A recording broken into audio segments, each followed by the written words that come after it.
Hi, welcome back to KVR Institute. జీవితంలో మాకు English రాదు అని అనుకునే వాళ్ళు మాత్రమే ఈ వీడియో చూడండి.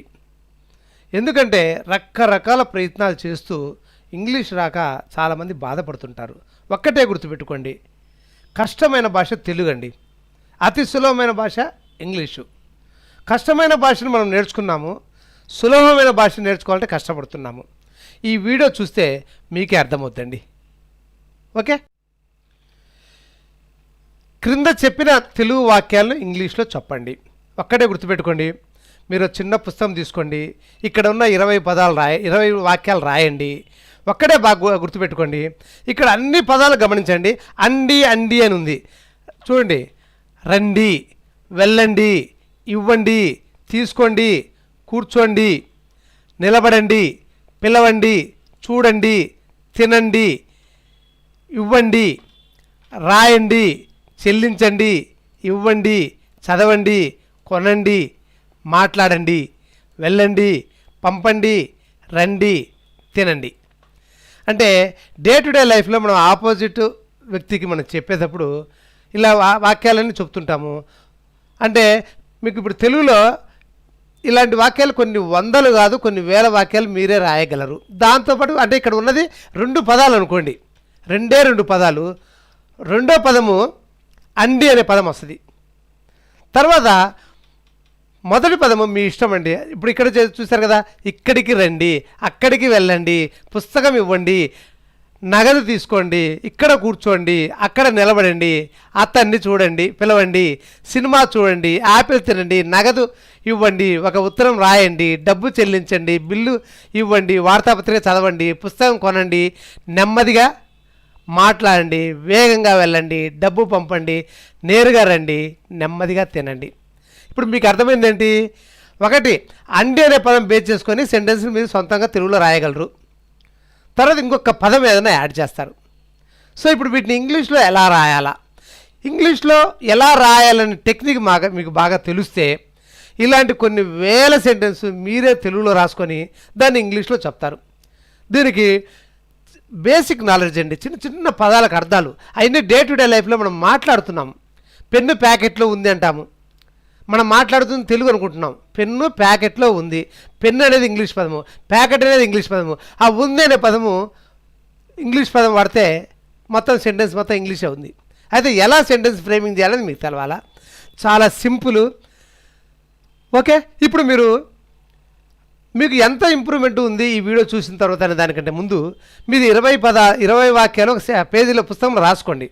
ఒకవేళ ఈ పుస్తకంలో రాసుకుంటే లోపల వీడియో మీకు ప్లే కావచ్చు, మీరు పాస్ బటన్ కొట్టండి. ముందు చక్కగా రాసుకోండి.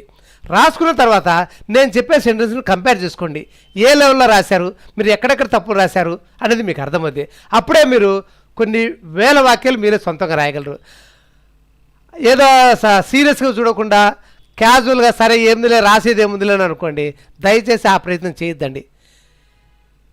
అలానే చూసుకుంటూ పోతేప్పటికి ఎలాంటి ప్రయోజనం ఉండదు. 20 వాక్యాలు మీరు ఇంగ్లీష్లో రాయండి, లేదా ముందు తెలుగులో రాయండి. రాసిన తర్వాత నేను సెంటెన్స్ చెప్పే, ఇప్పుడు ఉదాహరణ ఇక్కడికి రండి అంటే మీరు ఏదో ఒకటి ముందు మనసులో అనుకోండి. అనుకున్న వాక్యం కరెక్ట్గా నేను చెప్పానా లేదా, చెప్పిన వాక్యంలో మీరు చెప్పిన వాక్యం నేను చెప్పిన వాక్యం తేడా ఏమైనా ఉందా, ఒకవేళ తేడా ఉంటే ఏంటి అనేది మీరు అనాలిసిస్ చేసుకోగలిగినప్పుడే ఈ 20 వాక్యాలు, ఇక్కడ 20 వాక్యాలని ఉంది, మీరు 2000 వాక్యాలను సొంతంగా రాయగలరు. దీనికి ఎక్కడ గ్రామర్ రూల్స్ కానీ ఎక్కడ అప్లికబుల్ చేయకుండా మీకు తెలిసిన పద్ధతిలో మీకు వివరంగా అర్థమయ్యేటట్టుగా నేను ఒక్కొక్క సెంటెన్స్ చెప్తాను. ఓకే, రాస్తున్నారా? పుస్తకంలో రాస్తున్నారా? రాయకపోతే మీ ఇష్టం, చాయిస్ ఈజ్ యువర్స్. ఇప్పుడు ఒక్కొక్క సెంటెన్స్ నేను చెప్తాను, వివరంగా చెప్తాను. జనరల్గా ఎవరెవరు ఏం తప్పులు చేస్తారు, ఆ తప్పులు చేసేటప్పుడు దాన్ని ఎట్లా సరి చేసుకోవాలా ఒక్కటే గుర్తుపెట్టుకోండి. ఇక్కడున్న 20 వాక్యాలు ఎలా చెప్పాలని స్టెప్ బై స్టెప్ చెప్తాను. ఓకే,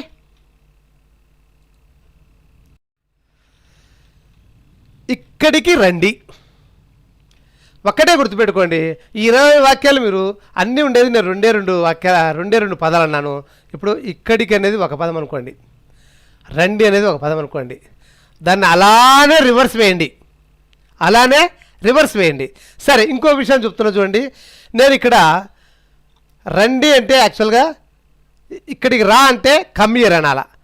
కాకపోతే మీకు ఇక్కడ మళ్ళీ నేను ప్లీజ్ అనే పదం వాడి అన్నిటికీ ప్లీజ్ ప్లీజ్ ప్లీజ్ ప్లీజ్ అంటే వినేటప్పుడు కూడా బోర్ కొట్టుద్ది. మీకు కాన్సెప్ట్ అర్థం కావడం కోసం ఇక్కడ రండి, తినండి, చూడండి, మాట్లాడండి అని చెప్పాను. కాబట్టి ఇక్కడ ప్లీజ్ కమ్ హియర్ అని చెప్పాలా, ప్లీజ్ అనే పదం ఇక్కడ రాయలేదు. ఎందుకంటే మీకు అన్ని గ్రామర్ రూల్స్ డీప్గా చెప్తే, ఇప్పుడు మీరు సైకిల్ తొక్కేటప్పుడు నేను ఫెడల్కి వెళ్ళి చూడమాకు అంటాను, మీరు ఫెడల్కి వెళ్ళి చూస్తూ ఉంటారు. ఏదో విధంగా కింద మీద పడి సైకిల్ నేర్చుకుంటారు. ఆ తర్వాత ఏ రోజు కూడా మీరు లైఫ్లో ఫెడల్కి వెళ్ళి చూడరు. ఓకే, సో ఇక్కడ అన్నీ నేను రెస్పెక్ట్ సెంటెన్సులు చెప్తున్నాను. ఇంగ్లీష్లో మటుకు ఇక్కడ ప్లీజ్ అనే పదం వాడడం లేదు, ఉన్నట్టుగా భావించండి. ముందు 20 వాక్యాలు మీరు బాగా అర్థం చేసుకోండి. ఆ తర్వాత మీరు సొంతంగా రాయడానికి ప్రయత్నించండి, తప్పకుండా రాయగలరు. ఆ కాన్ఫిడెంట్ మటుకు నేను ఇస్తున్నాను. ఓకే, ఇప్పుడు ఇక్కడికి రండి. ఫస్ట్ మీరు చేయాల్సిందంటే రండి అంటే కమ్. ఓకే, ఇక్కడికి అంటే హియర్. మీకు డౌట్ రావచ్చు, సార్ హియర్ అంటే ఇక్కడ కదా, మళ్ళీ ఇక్కడికి అని వచ్చింది కదా, మళ్ళీ కమ్ టు హియర్ అనాలి కదా. కమ్ టు హియర్ అనాలంటే అనకూడదండి, ఇంగ్లీష్ రూల్స్ ప్రకారం అనకూడదు. ఇప్పుడు చూడండి, చెన్నైకి రండి అంటే మటుకు మళ్ళీ కమ్ టు చెన్నై అనాల.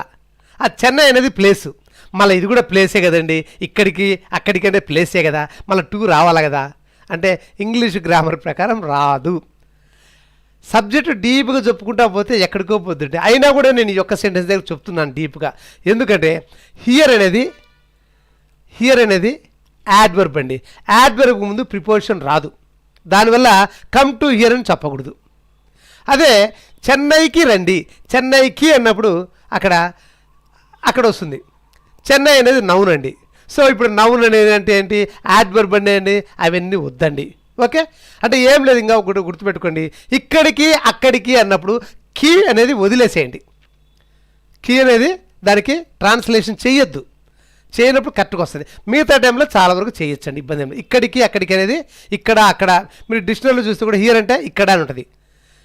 కానీ ఈ రీజనల్ లాంగ్వేజ్లో ఆ కీ అనే పదం యాడ్ చేస్తేనే మీనింగ్ఫుల్. దానికోసం ఇక్కడ టూ అని పెడితే కమ్ టు హియర్ అంటే ఎదుటి వ్యక్తికి అర్థమవుద్ది, 2 విషయాలు అర్థమవుద్ది.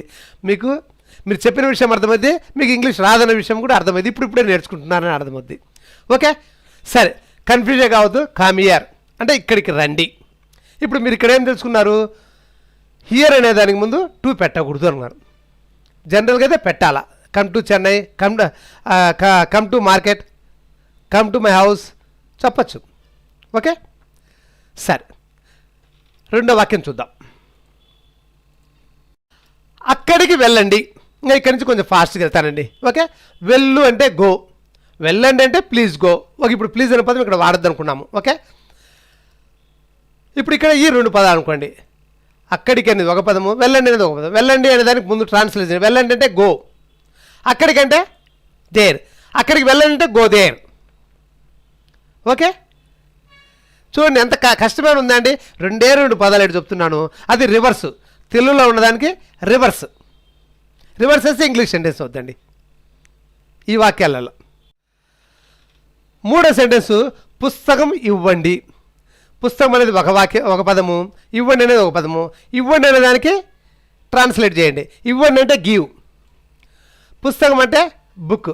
మీకు ఒక డౌట్ రావచ్చు, sir give the book, give a book. ఇప్పుడు మీరు సెంటెన్స్ నేర్చుకునేటప్పుడు కానీ మీరు రాసిన ఎగ్జాంపుల్స్లో కానీ ఏ యాంది కొన్నిసార్లు మీరు బై మిస్టేక్ పెట్టచ్చు, కొన్నిసార్లు పెట్టకపోవచ్చు. ఇప్పుడు ఏ యాంది గురించి పట్టించుకోవద్దు. బిగినింగ్లో ఏ యాంది గురించి పట్టించుకోవద్దు. ఇది జస్ట్ లైక్ సైకిల్ తగ్గేటప్పుడు ఫెడల్కి వెళ్ళి మీరు చూస్తుంటే లెక్క.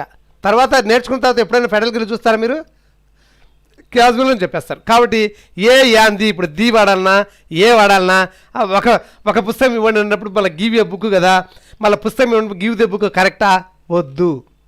మీరు ఈ ది అనేది వాడండి, వాడకుండా ఉండండి. బిగినింగ్లో మటుకు ఖచ్చితంగా ఎంత జాగ్రత్తగా ఉన్నా కూడా తప్పులు వస్తాయి. మీరు అబ్జర్వేషన్ వల్ల మీరు ఏ వాడాలన్నా యాన్ వాడాలన్నా ది వాడాలనేది చేయడమే తప్ప ఇక్కడ ఏ వాడాలన్నా ఏ వాడితే కూడా కరెక్టే. ఒక పుస్తకం ఇవ్వండి, ఆ పుస్తకం ఇవ్వండి, గివ్ ద బుక్. సో ఇప్పుడు ఇక్కడ చెప్పే కదా ఏ అంది గురించి మర్చిపోండి. మీరు రాసిన ఎగ్జాంపుల్లో కూడా ఒకవేళ మీరు రాయకపోయినా కూడా గివ్ బుక్ అంటే కూడా మీరు ఫస్ట్ అది రైట్ అనుకోండి, తప్పు చేసినట్టు భావించొద్దు. ఓకే, తప్పులు ఉంటాయి, చిన్న చిన్న తప్పులు ఉంటాయి కాదనిలే. ఆ తప్పులను చూసి మీరు భయపడతా ఉంటే ఈ జన్మకు ఇంగ్లీష్ నేర్చుకోలేరండి. This is fact. ఓకే, పుస్తకం ఇవ్వండి అంటే గివ్ ద బుక్.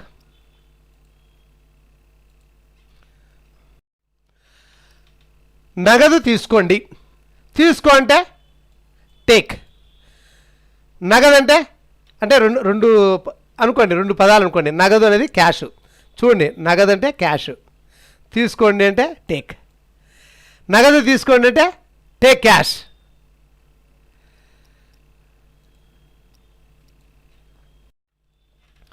ఇక్కడ కూర్చోండి, ఇక్కడ అనేది ఒక పదము, కూర్చోండి అనేది ఒక పదము. ఈ కూర్చోండి అనే దానికి ముందు ట్రాన్స్లేషన్ చేయండి. కూర్చోండి అంటే సిట్, ఇక్కడ అంటే హియర్, సిట్ హియర్. రెండు పదాలండి. ఈ వీడియో మొత్తం చెప్తుంది రెండు పదాలు.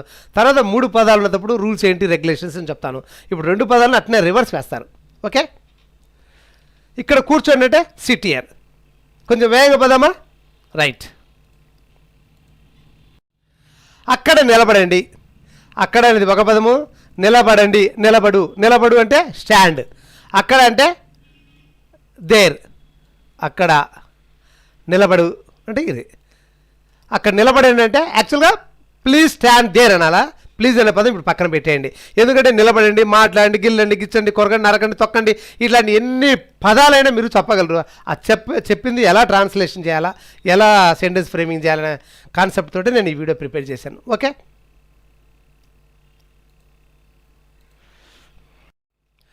అతన్ని పిలవండి,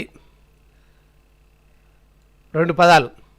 ఫస్ట్ పిలవండి అంటే పిలువు, పిలువు అంటే కాల్.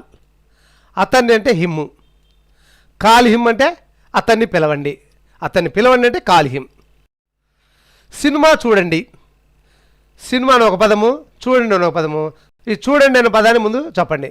చూడండి అంటే చూడంటే వాచ్, సినిమా అంటే movie, watch the movie. Okay, Apple తినండి, ఆపిల్ తినండి. ఆపిల్ అనేది ఒక పదము, తినండి అనేది ఒక పదము. చివరి పదాన్ని ముందు తీసుకురావాలి. తిను అంటే ఈట్, ఆపిల్ అంటే యాపిల్. చెప్పేదా ఏ యాంది గురించి ఇప్పుడు పట్టించుకోవద్దు. ఈట్ ఏ యాపిల్ అంటే ఒక పండు తినండి. ఏ యాంది గురించి ఇప్పుడు పట్టించుకోవద్దు. ముందు మీ కాన్సెప్ట్ ఆ 2 పదాలు రివర్స్ వేయాలంతే. కరెక్ట్ చెప్పాలంటే మనం రోజు ముందుకు నడుస్తున్నాం, ఇప్పుడు ఎన్నికి నడుస్తున్నామండి. అంటే ఏం లేదా, ఇంగ్లీషు గ్రామర్ రూల్ అలా ఉందండి.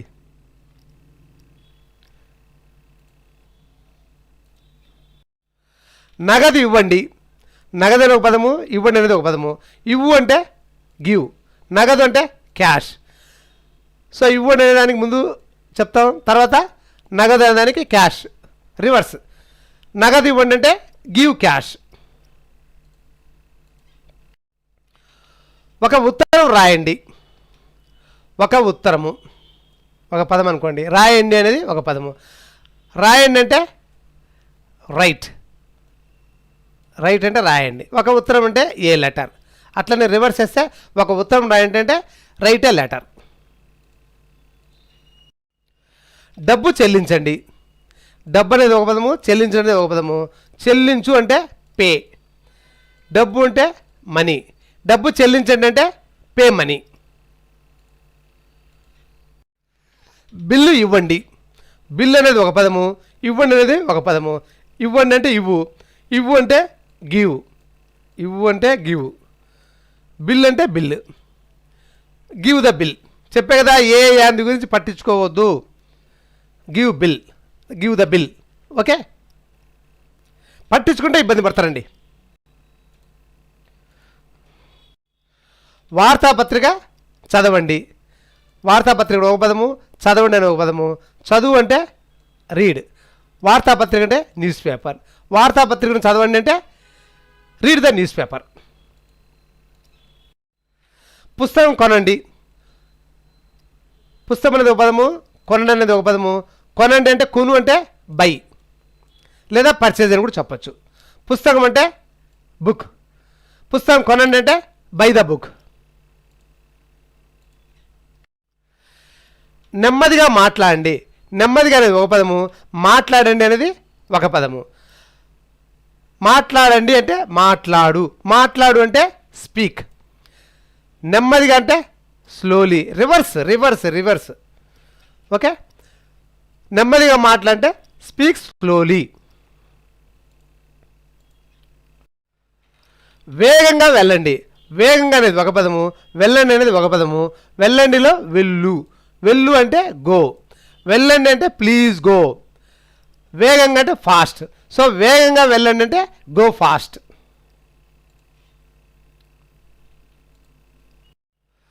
డబ్బు పంపండి, డబ్బు అనేది ఒక పదము, పంపండి అనేది ఒక పదము. పంపు అంటే సెండ్, పంపండి అంటే ప్లీజ్ సెండ్. డబ్బు అంటే మనీ, డబ్బు పంపండి అంటే సెండ్ మనీ.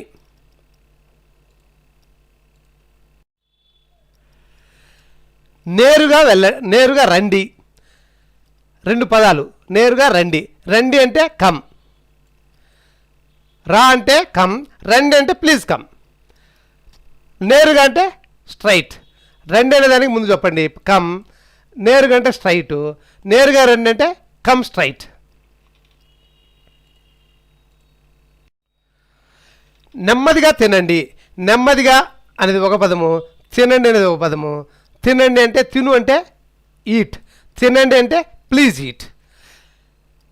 నెమ్మదిగా అంటే స్లోలీ. సో నెమ్మదిగా తినండి అంటే ఈట్ స్లోలీ. చూశారు కదా, ఇలా ఇప్పుడు రాసిన వాక్యాలన్నీ గుర్తుపెట్టుకోవాల్సింది రెండు పదాలు, ఒక 20-30 రాయండి. ఈ వీడియో కింద కామెంట్ చేసే ప్లేస్ ఉంటాయి కదా, అదేది కామెంట్ చేసే ప్లేస్లో అక్కడ మీరు రాసి అన్నీ అక్కడ పెట్టండి. నేను చూస్తాను, ఏదైనా ఉంటే తప్పులు నేను సరిచేసి, అయితే నేను వెంటనే సరి చేయకపోవచ్చు, నా టయానికి తగ్గట్టుగా టైం చూసుకొని నేను సరి చేస్తాను. ఓకే, తర్వాత మీ పుస్తకం రాయండి. ఇప్పుడు మీరు 100 కాదు, 1000 కాదు, 10,000 వాక్యాలు కూడా మీరు తప్పకుండా రాయగలరు. కాన్ఫిడెన్స్ వచ్చేటట్టు నేను ఈ వీడియోలో చెప్పాను. ఇంకా మీకు ఏమైనా డౌట్స్ ఉన్నా కూడా ఆ కామెంట్స్లో పెట్టండి. ఇంకా ఇలాంటి వీడియోలు ఎన్నో రకరకాల వీడియోస్ నేను అప్లోడ్ చేస్తూ ఉంటాను. ఓకే, ఇవి శాంపిల్ వీడియోస్ అండి. మీకు పూర్తి వీడియోలు మరియు పీడిఎఫ్ బుక్స్ కావాలనుకుంటే పూర్తి వివరాలకు మా వాట్సాప్ నెంబర్ 9789099589కు సెండ్ ఫుల్ డీటెయిల్స్ అని, send full details Telugu to English అని మెసేజ్ పెట్టండి. మా కంప్లీట్ వీడియోస్ దానికి అమౌంట్ అవుతుంది, దాని ఫీజు డీటెయిల్స్ మొత్తం నేను పంపిస్తాను. అదేవిధంగా ఈ వీడియో మీకు నచ్చితే please share and forward in groups. Okay, ఈ వీడియో ఇంతటితో అయిపోయిందండి. తర్వాత వీడియోలో కలుద్దాం. అంతవరకు బాయ్ బాయ్ బాయ్.